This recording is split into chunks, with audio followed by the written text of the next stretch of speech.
What does it take to bring down a government? Years of planning? A powerful army? What if I told you it only takes 48 hours and a generation that feels they have nothing left to lose? In September 2025, the tiny nation of Nepal was rocked by a revolution, not led by politicians, but by its youth. They're called Gen Z. They call themselves the altar activists. This wasn't one-off event. This was a pattern, a fire that started in Tunisia during the Arab Spring of 2010, spread to Sri Lanka in 2022, and to Bangladesh in 2024. Young people, armed not with guns, but with the smartphones and a deep sense of anger, are changing political maps of our world. They are fighting against corruption, against joblessness, against a system that they believe has failed them. But the real question is, what happens after the statues fall, when the smoke clears and the cameras go home? Do their lives actually get better? Watch till the end to find out an answer, which is more complicated and far more shocking than you can imagine.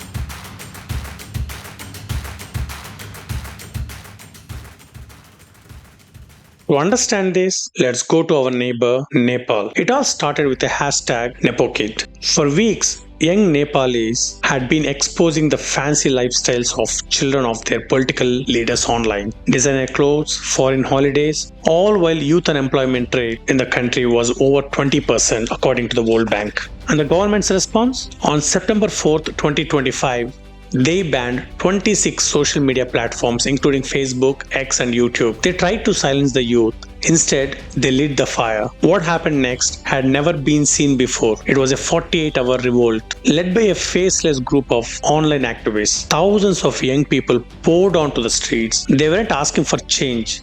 They were demanding it. On September 8th, thousands of students, some still in their school uniforms, took to the streets of Kathmandu. Their demand was simple: shut down corruption, not social media. And the government panicked. They sent in the riot police, tear gas, rubber bullets, and live ammunition. At least 19 young students were killed on the first day itself. This violence turned their anger into rage. The very next day, the protest became a revolution. The royal palace was surrounded. Government websites were hacked and replaced with the faces of protesters who had died. The Supreme Court was torched. The Prime Minister's home was attacked. Within 48 hours of first major protest, the Prime Minister KP Sharma Oli resigned. The government collapsed. The generation that grew up online had brought down their government offline. It looked like they had won, but the story was not over. The economic cost was instant and massive. According to the Federation of Nepalese Chambers of Commerce and Industry (FNCCI) report, an estimated $22.5 billion in losses. But this was just the beginning of their struggle. But as I said, this story isn't just about Nepal, it's about a global story. And to understand it, we need to look back.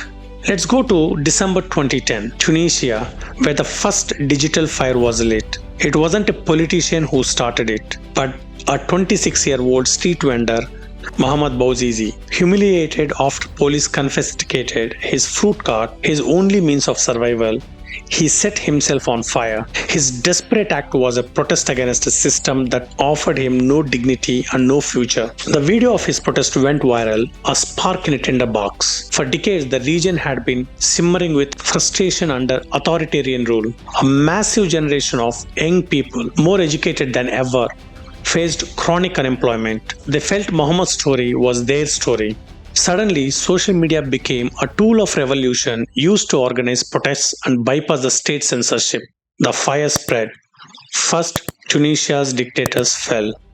In Egypt, inspired by the events in Tunisia, activists used Facebook to organize a day of rage against decades of authoritarian rule and police brutality. Cairo's Tahrir Square became the epic center of revolution that brought down the regime. In Libya, similar protests against the dictator Muammar Gaddafi were met with extreme violence, quickly escalating the uprising into a full-scale civil war. The world watched as a generation found its voice. Now fast forward to 2022. Sri Lanka, the country is bankrupt. Years of bad policies and corruption by the ruling family left people without food, fuel, or medicine. The youth led a movement called Aragalaya, or the struggle. The slogan, "Gotta go home." They stormed the president's house. and the powerful Rajapaksa family was forced out of power. Then, just a year before the Nepal's revolution, in 2024, it was Bangladesh. The country was praised for its economic growth, but the youth could not find jobs. The government job quota system was seen as unfair and corrupt. Students took to the streets. The government responded brutally, but the protests grew, forcing Prime Minister Sheikh Hasina to flee the country. Do you see the connection here? Educated youth with no jobs, rampant corruption visible to everyone online, and a single spark that lights a fire. It's the same story with the different names in different countries. We have seen the pattern. Young people rise up and the governments fall. But what about the promise of a better tomorrow? The reality of what happens the day after is often the hardest part of the story. If you are finding this story important and want to see more content that digs deep into the issues that matter, take a moment to hit that subscribe button, give this video a like, and let me know in the comments which story you would like me to cover next. Now let's look into the numbers. In Sri Lanka, the revolution brought a harsh reality. The economy collapsed. In 2022, inflation hit a mind-boggling 70%. According to the World Bank, the poverty rate doubled from 13% to 25%. A new government came in and secured a loan from IMF. This stabilized the economy, but it came with a cost: higher taxes and cuts the government spending. The youth unemployment rate, a key reason for the protest, remained stubbornly high, over 24% even after the crisis. Life got more stable but also more expensive. Now Bangladesh, here the story is a paradox. Before the 2024 revolt, the country's GDP was growing fast, but this growth wasn't creating jobs for the educated. The unemployment rate for university graduates was shocking 27%. The revolution, born from a fight for jobs, immediately made the situation worse. The protests and shutdowns were estimated to have cost the economy up to $10 billion. The new government now faces the massive challenge of fixing the broken system in a much weaker economy. But to truly understand a long-term risk, we need to look at the first such revolution of the social media age. The story of the Arab Spring is perhaps the most cautionary tale. It's been more than a decade, and the economic promises of the revolution remain unfulfilled for most. Let's take Egypt. Before 2011, youth unemployment was around 25%. After the revolution, it shot to 34%. The political instability scared away tourists and investors. Tourism revenue, a pillar of their economy, collapsed by a third in 1 year. Today, Egypt is under even more authoritarian government and the economic struggles continue. In Tunisia, where it all began, they managed to build a fragile democracy. But economically, it's been a decade of stagnation. The youth unemployment rate, which was 30% before the revolution, surged to 37% after.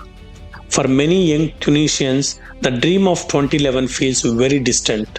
And then there is Libya. The fall of Gaddafi didn't lead to freedom, but to a devastating civil war that destroyed the country. The lesson here is a harsh one. Toppling a dictator is one thing. Building a stable, prosperous country is much harder challenge. So, what can we, especially in a young country like India, learn from all this? These revolutions are not caused by social media. They are caused by failed promises.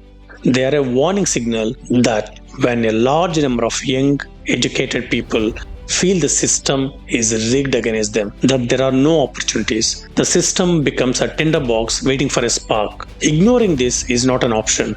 The solution isn't to control the youth or ban their platforms. The solution is listen to them. Imagine if governments actively try to understand what their youngest citizens are thinking. One powerful idea is to conduct regular national youth pulse surveys. Think of it as a yearly report card directly from the youth on their dreams, their challenges, and their perception of government policies. This isn't just data, it's a foundation for evidence-based policy making, because the youth are not a threat to be managed, they're a force to be engaged. Their energy can build a nation or it can burn one down. The choice ultimately belongs to the system they are born into. Take a moment to hit that subscribe button, give this video a like, and let me know in the comments which story you would like me to cover next.